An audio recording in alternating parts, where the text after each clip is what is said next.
Voice of saints Telugu video ప్రేక్షకులందరికీ సర్వోన్నతుని నామంలో శుభాభివందనములు తెలియజేస్తూ ఉన్నాను.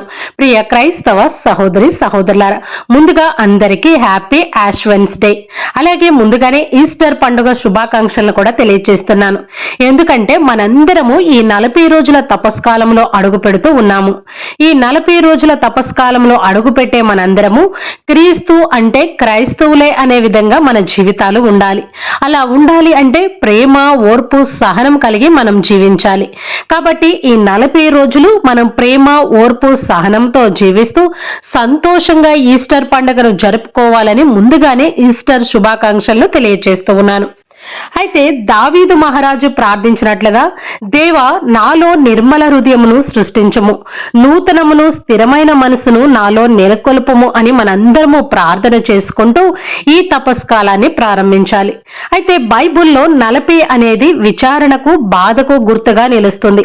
అలాగే 40 అనేది దీర్ఘకాలాన్ని సూచించే సంఖ్యగా నిలుస్తూ ఉంది. మరియు ఆది కాండము 6వ అధ్యాయాన్ని మనం చదివితే 40 రాత్రులు 40 పగళ్ళు భూమి మీద జలప్రళయం వచ్చింది అని రాయబడి ఉంది. అలాగే క్రీస్తు ప్రభు 40 రోజులు ఎడారిలో ఉపవాస ప్రార్థన చేసి దైవ రాజ్య స్థాపనకై సువార్త పరిచర్య కొరకు సంసిద్ధులయ్యారు అని రాయబడి ఉంది. అయితే ప్రియ క్రైస్తవ సహోదరి సహోదరులారా, లాస్ట్ ఇయర్ తపస్కాలం చరిత్ర హిస్టరీ ఆఫ్ లెంట్ అనే వీడియో చూస్తే అసలు తపస్కాలం ఎలా మొదలైంది, ఎప్పుడు మొదలైంది, అసలు తపస్కాలం అంటే ఏమిటి అనే పూర్తి సమాచారాన్ని ఆ వీడియోలో తెలియజేశాను.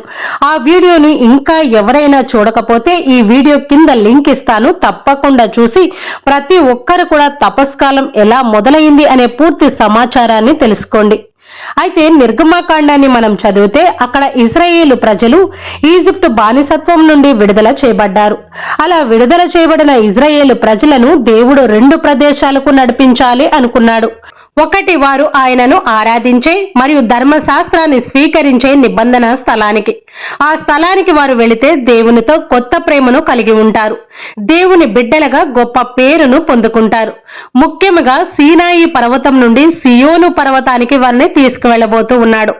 అరణ్యం నుండి, బానిసత్వం నుండి, ఎర్ర సముద్రం గుండా ఆరాధన స్థలము మరియు వడంబడిక స్థలానికి దేవుడు వాగ్దానం చేసిన భూమికి ఇశ్రాయేలు ప్రజలను తీసుకువెళ్ళబోతూ ఉన్నాడు. ఇది దేవుని యొక్క ప్రణాళిక.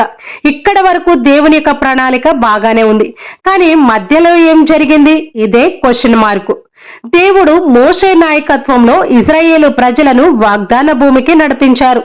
కానీ మోషే వాగ్దాన భూమికి చేరుకోలేదు, ఇశ్రాయేలు ప్రజలు కూడా వాగ్దాన భూమికి చేరుకోలేదు. మోషే మరణించిన తర్వాత జోషువా నాయకత్వంలో 40 సంవత్సరాల తర్వాత పెద్దవారందరూ మరణించగా ఎడారిలో పుట్టిన వారు అంటే తర్వాత తరం ఇశ్రాయేలు ప్రజలు మాత్రమే వాగ్దాన భూమికి చేరుకున్నారు.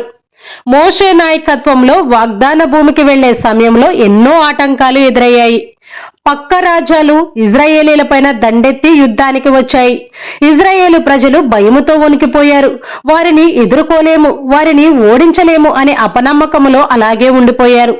కానీ ఇక్కడ ఒక ఆసక్తికరమైన విషయం ఏంటంటే, ఆ సమయంలో ప్రపంచంలో ఎంత పెద్ద రాజ్యమైనా, ఎంత పెద్ద దేశములైనా ఇశ్రాయేలీలు బానిసలుగా ఉంటే దేవుడు తప్పకుండా వారిని విడిపించేవారు.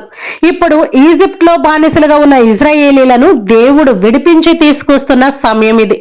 ఈ సమయంలో కూడా వారు భయముతోనే వణికిపోతున్నారు. ఇప్పుడు వారు ఈజిప్ట్ లో బానిసలుగా ఉన్నారు. దేవుడు వారిని ఈజిప్ట్ బానిసత్వం నుండి విడిపించి స్వేచ్ఛ స్వతంత్రంలోనికి ఒక సైన్యంలా నడిపించుకొని తీసుకొస్తూ ఉన్నారు.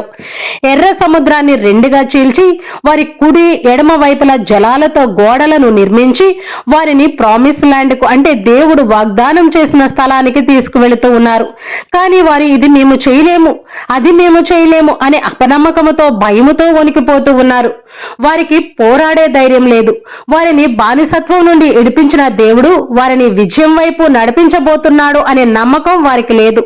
మా తండ్రి, మా దేవుడు మా కోసం పోరాడతాడు అనే నమ్మకం వారిలో లేదు. ఆ నమ్మకాన్ని వారు కోల్పోయారు. కాబట్టే ఇశ్రాయేలు ప్రజలు 40 సంవత్సరాల పాటు ఎడారిలో తిరగవలసిన పరిస్థితి వచ్చింది. అలా 40 సంవత్సరాలు ఎడారిలోనే తిరిగిన తర్వాత బుద్ధి తెచ్చుకొని కొన్ని విషయాలు నేర్చుకున్నారు. అవేమిటి అంటే, దేవుణ్ణి ఎలా విశ్వసించాలో వారు ఆ 40 సంవత్సరాలు తిరిగాక నేర్చుకున్నారు. దేవునిలో బలంగా ఎలా ఎదగాలో నేర్చుకున్నారు.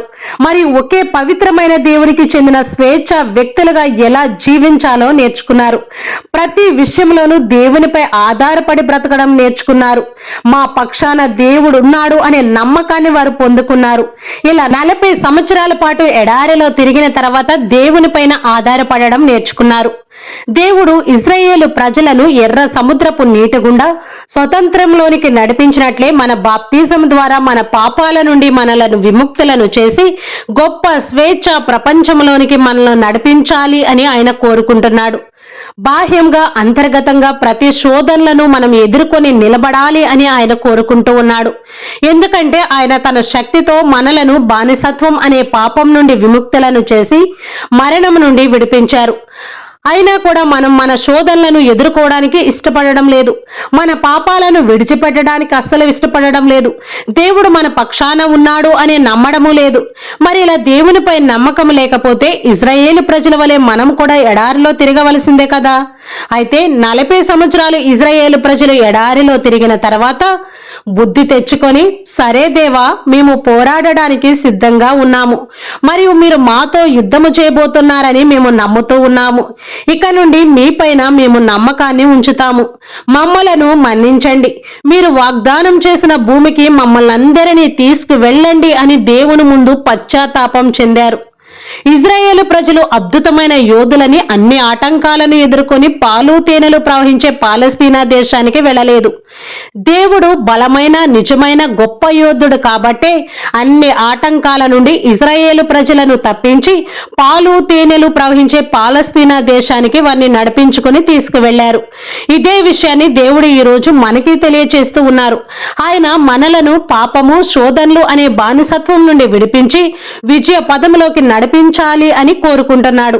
కాబట్టి ఈ 40 రోజులు క్రీస్తు అంటే క్రైస్తవులే అనే విధంగా జీవించడానికి సరైన సమయం ఇది. దేవుడు మనలను పోరాట యోధులుగా తీర్చిదిద్దుతున్నాడు అని విశ్వసించే సమయం ఇది.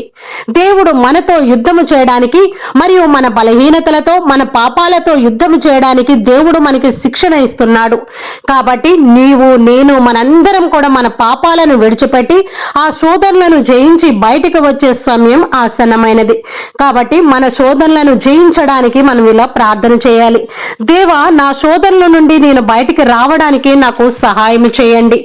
పోరాట యోధుడుగా నా పక్కనే ఉండండి. ప్రభువా, నా బలహీనతలు మరియు నా శోధనలను జయించడానికి నేను సిద్ధంగా ఉంటాను.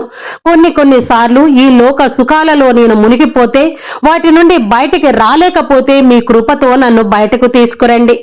మన తండ్రి మరియు మన ప్రభువైన యేసుక్రీస్తు మరియు పరిశుద్ధ ఆత్మ శక్తి మన పోరాటంలో మనకి తోడుగా ఉంటారు అని గట్టిగా విశ్వసించి నమ్మాలి. ఈ 40 రోజులు దేవునిలో ఎదగడానికి మనం సిద్ధంగా ఉండాలి. ఈ 40 రోజులు మన మదిలో ఒకటే ఆలోచన ఉండాలి, అదే శిక్షణ కాలము. నేను పాపాలను విడిచిపెట్టడానికి ఈ 40 రోజులు శిక్షణ పొందుతున్నాను. నేను నా శోధనలను జయించడానికి శిక్షణ పొందుతున్న సమయం ఇది. నేను ఈ 40 రోజులు ప్రార్థన, ఉపవాసము, దాన ధర్మాలు అనే మంచి కార్యాలు చేయడానికి శిక్షణ పొందుతున్నాను. నేను విజయ పదములోకి వెళ్ళడానికి శిక్షణ పొందుతున్నాను. ఇది నా జీవితాన్ని మార్చుకోవడానికి సరైన సమయం అని గుర్తుపెట్టుకొని ఈ తపస్కాలంలో మంచి పాప సంకీర్తనం చేసి మన పాప క్రియల నుండి శుద్ధి పొంది దేవుణ్ణి మన హృదయంలో నిలుపుకుందాం. ఈ తపస్కాలంలో నేను మీ అందరి కొరకు ప్రత్యేకంగా ప్రార్థన చేస్తాను. మీరు కూడా దయచేసి నా కొరకు ప్రార్థించండి. ఈ తపస్కాలం 40 రోజులు దేవుని ప్రేమకు వారధుల్లా మనం జీవిద్దాం. దేవునికి చెందిన వారిగా జీవిద్దాం. శోధనలతో గట్టిగా పోరాటం చేద్దాం. మన శోధనల నుండి బయటికి వద్దాం. ఇతరులకు సహాయం చేద్దాం. దేవునిపై పూర్తిగా నమ్మకాన్ని ఉంచి విశ్వాసముతో జీవిద్దాం. ఇదే మన తపస్కాలం యొక్క ముఖ్య ఉద్దేశం. కాబట్టి ఈ తపస్కాలం మనలను మనం మార్చుకోవడానికి మనకి సరైన సమయం అని గుర్తుంచుకొని ఈ సమయాన్ని వృధా చేయకుండా దేవునిలో జీవిస్తూ దేవుని యొక్క కృపను పొందుకుందాం. ఇది ఈ రోజు మన వీడియో. ఈ వీడియోని ఇంతటితో ముగిస్తున్నాను. మరొక మంచి వీడియోతో మీ ముందుకు వస్తాను. అప్పటి వరకు దేవుని యొక్క కృప కాపుదల మనందరికీ తోడై ఉండి దేవుని యొక్క ప్రేమలో సేవలో మనందరినీ ముందుకు నడిపించును గాక. ఆమేన్. God bless you all. ప్రియ క్రైస్తవ సహోదరి సహోదరులారా, పోయిన సంవత్సరం హిస్టరీ ఆఫ్ లెంట్ తపస్కాలం చరిత్ర అనే ఫుల్ వీడియో పెట్టాను. దయచేసి ప్రతి ఒక్కరూ ఆ వీడియోను చూడండి, మరి నలుగురికి షేర్ చేసి దేవుని యొక్క సేవలో మీరు కూడా పాలి భాగస్తులు కండి.